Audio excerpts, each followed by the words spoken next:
pastor said he wants to see you both. Okay, there. We will see the pastor. I'm not going anywhere.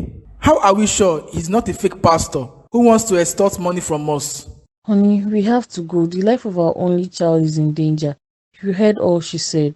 Laura truly died with a big wound on her arm, and when she died, Adele was an infant. So I believe my daughter. I was just too careless to realize it all this while. I forbid you from going there. We can tackle this as a family. We can pray on our own. To save my daughter's life, I will see that pastor tomorrow and get to the root of all this. Dad, Mom, I understand your concern for my safety. The pastor seems genuine, and I believe seeking help is the right thing to do. We need all the spiritual guidance we can get to protect me from whatever is happening to us. Adele, I should have been more attentive to your experiences. I never imagined it would escalate to this point. I'm sorry for not realizing the danger you were in. This is all nonsense.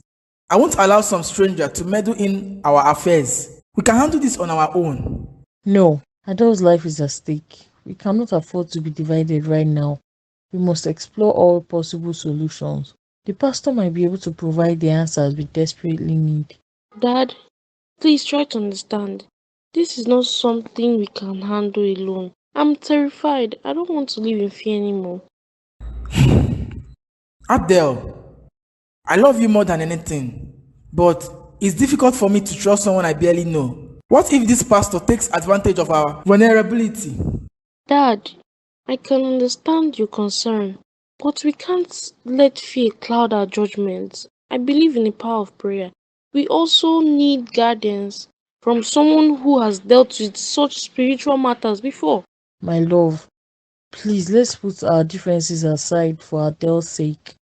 We need to be united and do everything in our power to protect her. I don't want to lose our daughter. No, that's fine now. Mom, can we do something in the meantime? Pastor told me to place my Bible under my pillow tonight while sleeping. Maybe that will bring some protection. Of course, there. Let's gather our Bibles and place them under our pillows. We'll pray before going to bed. Thanks, Mom. Where is Mom? She's coming, my love. Good morning, everyone. Good morning, Mom. How are you, my love? I hope you slept well. I'm fine. Adele, when you're done eating, get prepared. We're going to see the pastor. I'm coming with you both. Really, Dad? That's great. Looks like someone had a change of heart. I'm sorry for my stubbornness, dear. I will do anything to protect our daughter. If the pastor has a solution, then we should all see him. Thank you, Dad. I appreciate your support. Dad, could Temi come with us, please? Certainly, he can join us. Good evening, Sam, ma.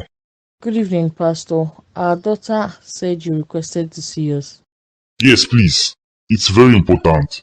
But before I go on, please, can we pray? Our Father in heaven, it's a very sensitive situation, and it is best if no one else gets to know about it. Of course, Pastor, we understand.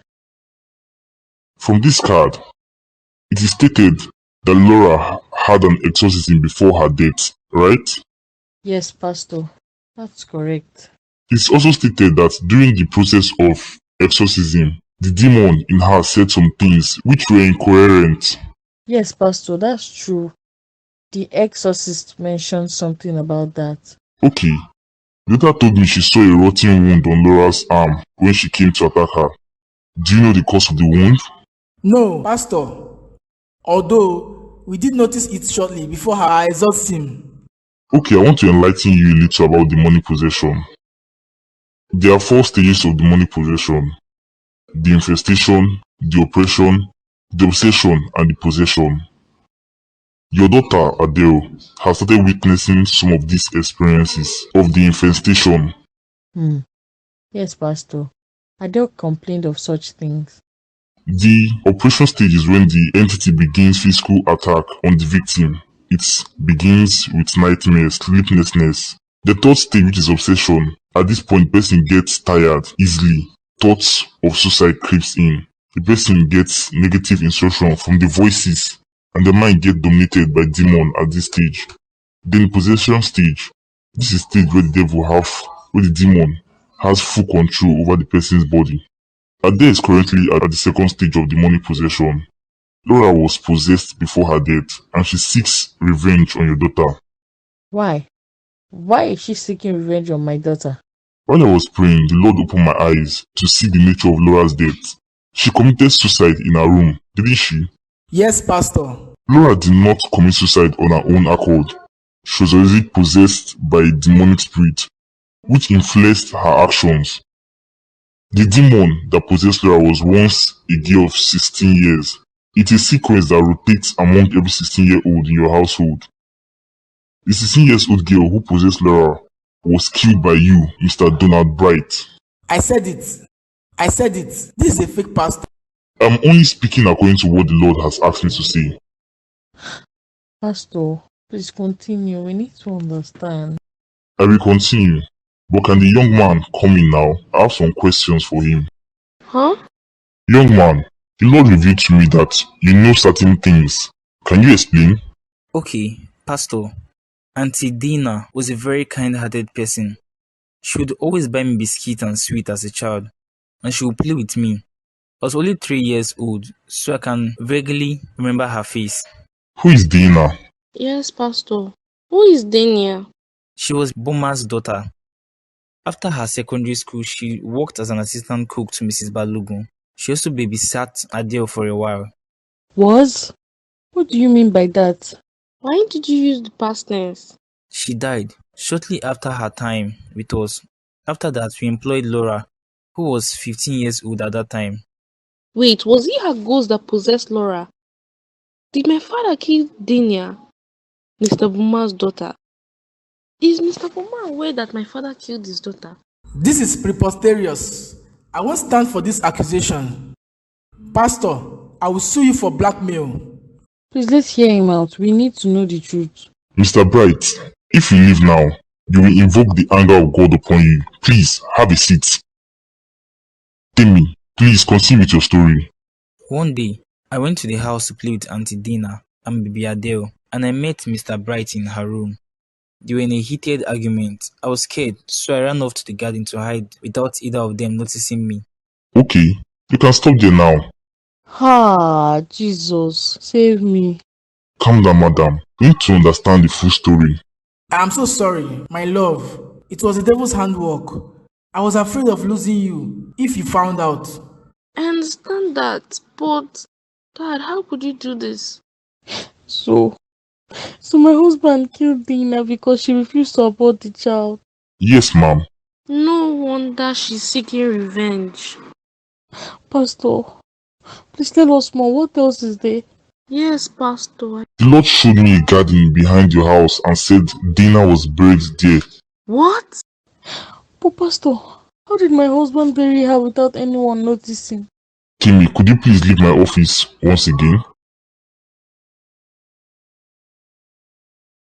I don't want the young man to get distraught, Mr. Bright. Can you tell us how you buried her? I want you to say it yourself.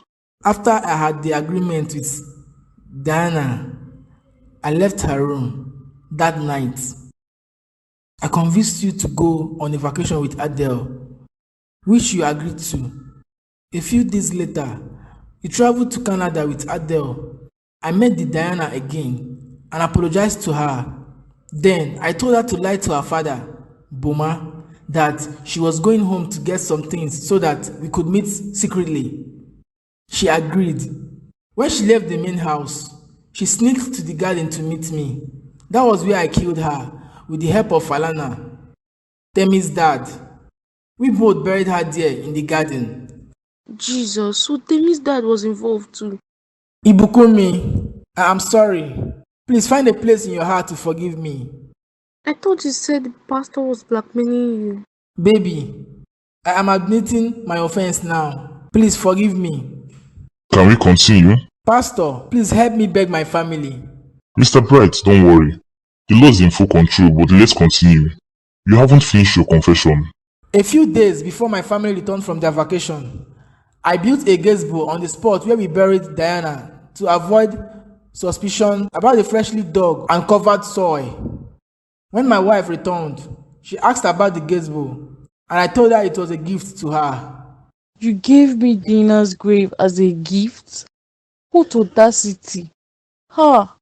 Donald, you are evil. Calm down, madam. So, Mr. Bright, didn't anyone ask questions about Dina's whereabouts? Remember, she had told her father that she was traveling.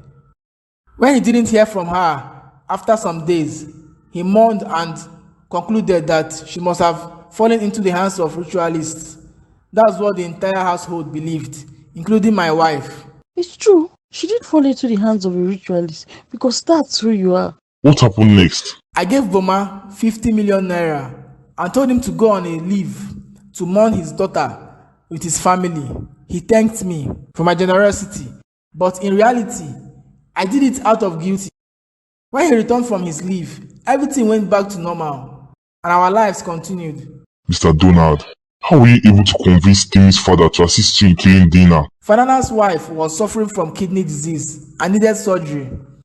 I volunteered to pay all the hospital bills and promised to send her abroad for the surgery. I also gave him an additional payment of 85 million naira to keep our secret safe. He couldn't resist my offer. Okay, now, let's get back to Laura. When did she start working as Adele's nanny? I employed her 4 months after Dina's disappearance. Laura worked as a sales girl in a supermarket. She had a lively spirit, and one day she shared her story of how her stepmother maltreated her. She begged me to employ her as a maid so that she could leave her stepmother's house. I felt sorry for her, so I hired her. Okay. Dina's spirit was lingering in your house before Laura's arrival. When Laura came, Dina's spirit became very upset. She felt betrayed, forgotten, and quickly replaced. That's why she started tormenting Laura. Dina was responsible for Laura's wounded arm during Laura's infestation stage of demonic possession. Eventually, Laura became possessed by Dina, leading to her suicide. Poor Laura. If I may ask, why did you decide to name Laura's room a prayer room? After Laura's suicide, we buried her in a private cemetery. The pastor who conducted the funeral instructed us never to open Laura's room to ensure our daughter's safety. We were told to name it a prayer room, transforming the negativity of the room into positivity. Though the instruction sounded absurd. Pastor, please, we need your... I'll come to your house tomorrow for the exorcism. Before then, gather whatever belongings you have in that house that belongs to both Dina and Lara. Also, I would like Timmy's father to be present. Mom? Mom, are you in there? Yes, please come and help. To the bathroom? Yes, please come and help me with my hair.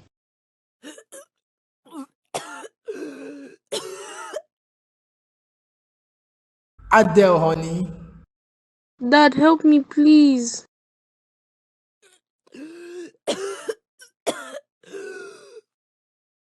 What happened? Adele? She was attacked upstairs. We'll begin the exorcism right away. Call everyone around.